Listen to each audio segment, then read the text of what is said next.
আসসালামু আলাইকুম। কেমন আছেন সবাই? আশা করি ভালো আছেন। এখানে আমি তেলটা চাপিয়ে দিলাম।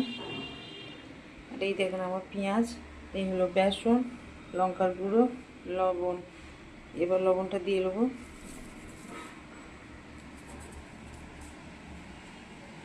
এবার দেবো লঙ্কার গুঁড়ো, আর একটু দেবো।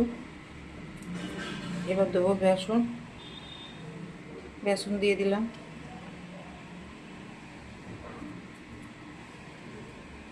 বেসনটা দেওয়া হয়ে গেল। এবার আমি গুলবো, এটা সবটাকে আগে মাখাবো। এই যে এইভাবে মাখিয়ে দিলে তবে ভালো লাগে। ততক্ষণ গ্যাসটাকে জ্বালিয়ে দিই আমি।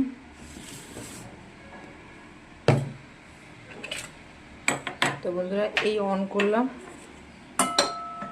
এই জ্বালিয়ে দিলাম।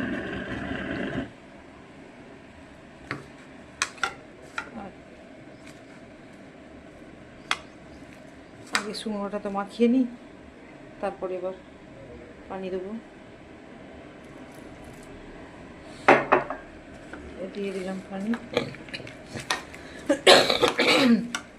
আমার খুব সর্দি করে গেছে, কদিন ধরে জ্বরও হয়েছিল।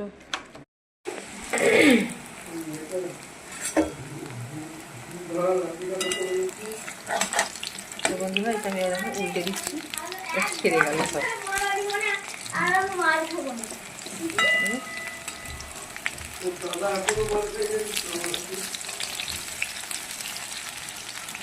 সবকটা উল্টানো হয়ে গেছে বন্ধুরা।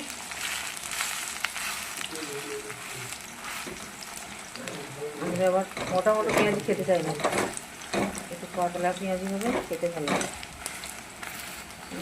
একটু মোটা হয়েছিল, শিখে দিলাম, পাতলা হয়ে যাবে।